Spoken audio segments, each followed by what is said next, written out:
برائے مہربانی انہوں نے فرمایا آج کل سوشل میڈیا پر یہ بات بہت پھیلائی جا رہی ہے قرآن سمجھ کے پڑھنا ضروری ہے ورنہ نہ پڑھا جائے. افسوس کا پہلو یہ کہ قرآن کو کبھی اخبار سے کبھی کہانیوں سے کبھی سائنسی معلومات لٹریچر سے موازنہ کرتے ہیں. یہ سب تو کوئی بغیر سمجھے نہیں پڑھ سکتا. قرآن کو بغیر سمجھے بھی پڑھنا چاہیے, سمجھ کے بھی پڑھنا چاہیے. بعض لوگ یہ کہتے ہیں, یہ مولوی لوگ کہتے ہیں کہ قرآن سمجھ کے نہ پڑھو, قرآن ترجمے سے نہ پڑھو. بعض ایک دو مولویوں کے ویڈیو بھی چلا دیتے ہیں, دیکھو یہ فلاں مولوی کہہ رہے ہیں قرآن ترجمے سے مت پڑھو. جب کسی کا فساد مقصد ہوتا ہے نا, فساد, تو اس کو پروپیگنڈے کا موقع چاہیے. اگر علماء قرآن کو ترجمے سے منع کرتے تو یہ ترجمے کیے کس نے ہیں؟ یہ علماء نے ہی تو کیے ہیں. اتنی سینس نہیں ہے کہ کسی بھی مولوی کا کوئی کلپ اٹھا کے چلا دے اور لوگ نیچے گالیاں دینا شروع کرتے ہیں, دیکھو یہ مولوی لوگوں کو قرآن کے ترجمے سے منع کر رہا ہے. واقعی یہ مولوی اپنی دکانیں چلا رہے ہیں. کوئی ایک بھی انسان کا بچہ نہیں ہے جو نیچے کمنٹس کرے کہ اگر علماء ترجمے سے منع کرتے تو ترجمہ کرتے کیوں وہ.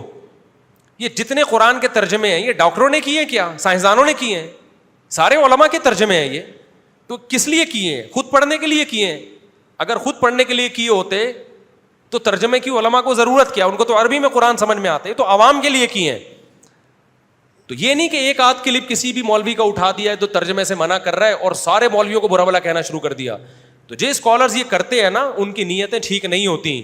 اگر نیت ٹھیک ہوتی تو وہ یہ سوچتے کہ اگر علماء ترجموں سے منع کر رہے ہوتے سارے علماء, تو ترجمے کرتے کیوں قرآن کے؟ وہ ترجمے تو علماء نہیں کیے ہیں, اسی لیے کیے تاکہ عوام کو عربی سمجھ میں نہیں آتی تو ترجمہ سمجھ میں آ جائے. سمجھتے ہو کہ نہیں سمجھتے ہو؟ اور یہ بھی کہ لوگ قرآن سے سمجھنے سے روکتے ہیں. قرآن سمجھنے سے روکتے تو ہمارے درس قرآن تھوڑی ہو رہے ہوتے. مولانا سرفراز خان صفدر صاحب نے 20 سال درس قرآن دیا ہے گجرانوالہ میں.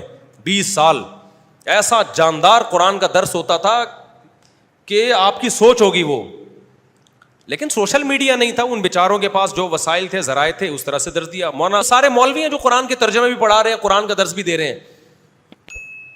مدرسوں میں بھی قرآن پڑھایا جا رہا ہے, ترجمے پڑھائے جا رہے ہیں. مولانا شریف تھانوی نے جو قرآن کا ترجمہ لکھا وہ تو اس لیے لکھا نا عوام کے بھی سمجھ میں آئے. تو یہ ساری چیزیں یہ ایک پروپیگنڈا ہے.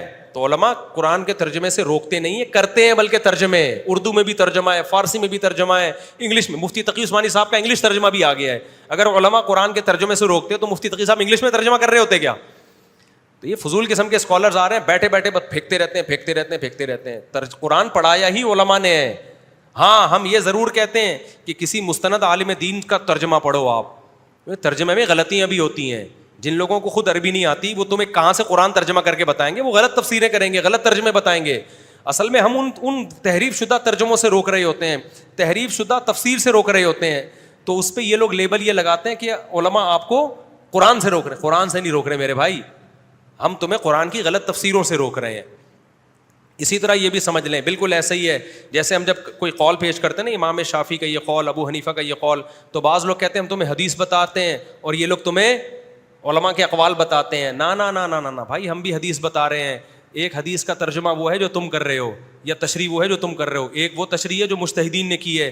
تم چاہتے ہو کہ لوگ مجتہدین کی تشریح کو نہ مانیں, لوگ ہم قرآن و سنت کے نام پہ کسی کو جو بھی پہنا دے نا وہ پہن لیں آرام سے. تو اس پہ لیبل بڑے اچھے لگا رہے ہو. تو ہمارا اور آپ کا اس کا اختلاف نہیں ہے کہ کون قرآن حدیث کو مانتا ہے اور کون ابو حنیفہ کو مانتا ہے. ابو حنیفہ بھی قرآن و حدیثی کی تشریح کرتے ہیں, امام شافعی بھی تشریح کرتے ہیں. ہمارا اور آپ کا اختلاف یہ ہے, ہم کہتے ہیں ان مجتہدین نے جو قرآن و حدیث کو ایکسپلین کیا ہے نا, وہ ایکسپلینیشن معتبر ہوگی. آج کے اسکالرس کی ایکسپلینیشن معتبر نہیں ہوگی. یہ قرآن و سنت کے نام پہ منجن بھی بیچ سکتے ہیں. سمجھتا ہے تو لیبل شیبل بڑے اچھے اچھے لگ رہے ہیں مارکیٹ میں, ان تلوں کے پیچھے تیل, تلوں کے اندر تیل نہیں. ٹریفک قوانین پر عمل کتنا لازم ہے؟ کیا گورنمنٹ کے قوانین مثلاً ٹریفک کے قوانین ماننا واجب ہے؟ کیا انہیں توڑنے پر گناہ ہوگا؟ شیخ رضوان انڈیا سے. جی ہاں بھائی, جائز کاموں میں, انتظامی چیزوں میں, جن چیزوں کا مینجمنٹ سے تعلق ہے, حکومت کی اطاعت لازم ہے. قرآن میں اللہ کا ارشاد ہے, یا ایھا الذین آمنوا اطیعوا اللہ واطیعوا الرسول واولی الامر منکم.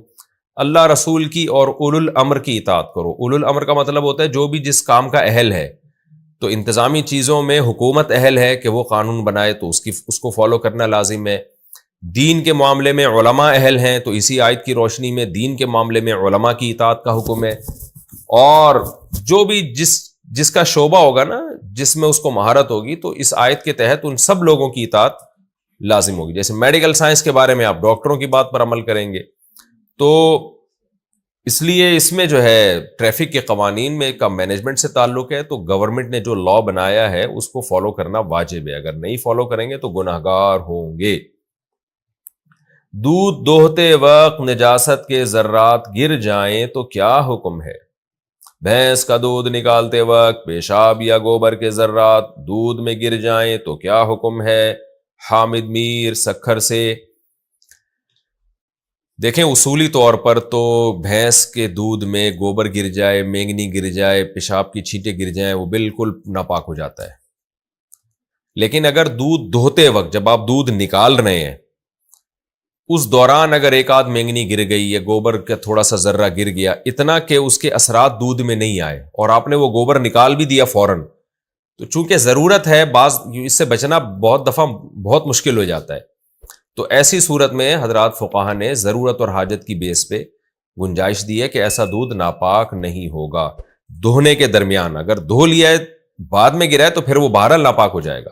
تو جب دودھ نکالا جا رہا ہو, احتیاط کے باوجود اگر اس میں گوبر کے ایک دو ذرات گر گئے ہیں, یا بکری کا دودھ نکالتے ہوئے کوئی مینگنی گر گئی, یا اس میں کوئی ایک دو چار مینگنیاں گر گئیں, وہ پھٹی ہوئی نہیں ہے اور فوراً نکال کے آپ نے باہر پھینک دی, وہ یا گوبر تھوڑا سا آیا تھا فوراً نکال کے باہر پھینک دیا, اور اس کی بدبو اور رنگ جو ہے دودھ میں پھیلا نہیں ہے, تو پھر دودھ پاک سمجھا جائے گا, وہ ناپاک نہیں ہوگا. نماز میں بلی جسم سے چمٹ جائے تو کیا حکم ہے؟ اچھا, یہ دودھ والے مسئلے میں گوالوں کو چاہیے احتیاط کیا کریں. یہ تو یہ کہ نہ چاہتے ہوئے بھی گوبر گر جائے, گوالے تو اتنی بے احتیاطی سے دودھ نکال رہے ہوتے ہیں, ایسا لگ رہا ہوتا ہے کہ یہ چاہتے ہیں کہ گوبر گرے اس کے اندر. یہ غلط ہے, یہ ناجائز ہے. نماز میں بلی جسم سے چمٹ جائے تو کیا حکم ہے؟ اگر نماز پڑھتے ہوئے گھر کی پالتو بلی ساتھ چمٹ کر بیٹھ جائے تو نماز کا کیا حکم ہے؟ محمد رضوان بہاول نگر سے. کچھ بھی نہیں ہے, ابھی بلی بھی نماز پڑھ رہی ہے آپ کے ساتھ ساتھ, اور کیا چاہیے؟ بلی ناپاک نہیں ہوتی, پاک ہی ہوتی ہے, لہذا وہ آپ کی گود میں آ کے بیٹھ جائے, چمٹ جائے, آپ کو چاٹ بھی لے, تو اس سے نماز خراب نہیں ہوتی. بلکہ نماز میں اگر کتا بھی آ کے بیٹھ جائے گا تو بھی نماز ہو جاتی ہے. کتے کا صرف تھوک ناپاک ہوتا ہے, کتا پورا ناپاک نہیں ہوتا, خوب سمجھ لیں. البتہ کتے پالنا جائز نہیں ہے ضرورت کے بغیر. بلی پالنا تو جائز ہے, کتے نہ پالا کریں, حلال جانور پالا کریں جس سے لوگوں کو فائدہ ہو, آپ کو بھی اور لوگوں کو بھی. کیا فون پر طلاق سے رجوع ہو سکتا ہے؟ فون پر رجوع کیا جا سکتا ہے یا نہیں طلاق سے؟ محمد صاحب دبئی سے. جی ہاں بھائی, فون پہ بھی رجوع ہو سکتا ہے. اگر کسی نے اپنی وائف کو 1 یا 2 طلاقیں دی ہیں تو فون پہ وہ کہہ سکتا ہے کہ بیگم میں نے طلاق سے رجوع کر لیا. فون نہیں کر سکتا, فون مل نہیں رہا, تو 2 بندوں کو گواہ بنا کے بول دے بھائی میں نے اپنی بیوی کو ڈیورس دی تھی, آپ دونوں گواہ رہو کہ میں نے رجوع کر لیا ہے.